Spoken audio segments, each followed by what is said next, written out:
Psychology படி மக்களை அதாவது உங்களை சுத்தி இருக்கிறவங்கள எப்படி கன்வின்ஸ் பண்ணலாம் அப்படின்றது தான் இந்த வீடியோல நீங்க பார்க்க போறீங்க. நிறைய நேரங்கள்ல நிறைய இடங்கள்ல நிறைய பேருக்கு இருக்கிற ஒரு கவலை என்னன்னா, மத்தவன் நான் சொல்றதையே கேட்க மாட்டேன்றான்பா அப்படின்றது தான். பட் சைக்காலஜில இதுக்கு சில வழிகள் இருக்கு. அதை தான் நான் உங்களுக்கு சொல்லி தரப்போறேன். நீங்க சொல்றத மத்தவங்க எப்பவுமே கேட்கணுமா? நல்லதா இருக்கிற பட்சத்துல இது தப்பான வழியில யூஸ் பண்ணிடாதீங்க.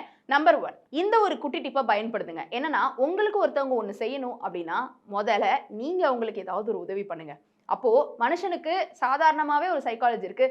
அவன் நம்மளுக்கு அந்த ஹெல்ப் பண்ணியிருக்கான்ப்பா, நம்ம திரும்ப பண்ணணும்பா அப்படின்றது. ஸோ அது சில பேருக்கு இருக்காது. அந்த கேட்டகரியெல்லாம் விட்டுருங்க. மோஸ்ட்லி இருக்கும்.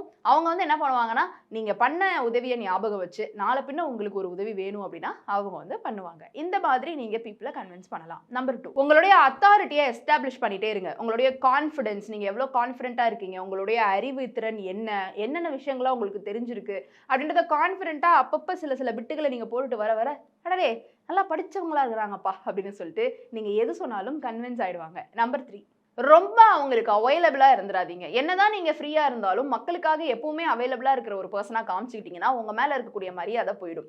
ஃப்ரீயாவே இருந்தாலும் கொஞ்சம் அப்படியே நான் அவைலபிளா இல்ல, அவங்க கால்ஸை கொஞ்சம் பிக் பண்ணாம இருக்கிறது, அவங்களை அடிக்கடி போய் பார்த்து பேசாம இருக்கிறது, இந்த மாதிரி இருக்கும் பொழுது நீங்க எப்பயாவது தான் உங்களுடைய பிரசன்ஸை காட்டுறீங்க அப்படின்றப்போ உங்ககிட்ட ஆட்டோமேட்டிக்கா அவங்க வாலண்டியரா வந்து பேசுவாங்க, நீங்க சொல்றதுக்கு கன்வின்ஸ் ஆவாங்க.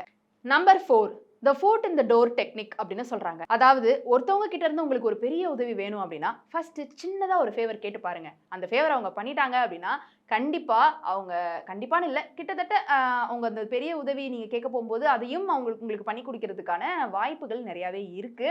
அதுக்காக கன்ஃபார்மா அவங்க பண்ணி கொடுத்துருவாங்க அப்படின்னு சொல்ல முடியாது. பண்றதுக்கான வாய்ப்புகள் இருக்கு.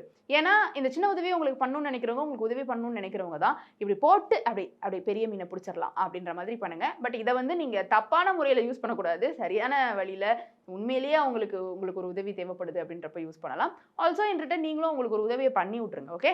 நம்பர் 5, அவங்களுடைய பிஹேவியரை நீங்க அப்படியே மிரர் பண்ணுங்க. அப்பனா உங்க மேல வந்து அவங்களுக்கு ஒரு ரெஸ்பெக்டும் அண்ட் நீங்க சொல்றதெல்லாம் கன்வின்ஸ் ஆயிடுவாங்க அப்படின்னு சொல்றாங்க. ஏன்னா நிறைய நேரங்கள்ல நீங்க வந்து இக்னோர் பண்றீங்க அப்படின்ற பட்சத்துல அவங்களுடைய பிஹேவியரை வந்து நீங்க கடந்து போகும்போது உங்களை ஒரு டேக் இட் ஃபார் கிராண்டடா எடுத்துப்பாங்க. சில நேரங்கள்ல அவங்க உங்களை எப்படி நடத்துறாங்களோ அதே மாதிரி நீங்களும் நடத்தி பாருங்க. அடுத்த தடவை நீங்க சொல்றத அவங்க கேட்க ஆரம்பிச்சிருவாங்க. ஏன்னா இவனுக்கு புரியுதுப்பா நம்ம அவனை மதிக்கலன்றது அப்படின்ற மாதிரி அவங்களுக்கு ஒரு ஃபீல் வந்துடும். அதுவே மதிக்கிறாங்க அப்படின்னா நீங்களும் ஈக்குவலா மதிங்க. அப்பனா நீங்க பேசுறத அவங்க வந்து கேட்டு கன்வின்ஸ் ஆகுவாங்க. இந்த 5 டிப்ஸை பத்தின உங்களுடைய கருத்து கீழே வந்து கமெண்ட் பாக்ஸ்ல ரியா என் கூட ஷேர் பண்ணலாம்.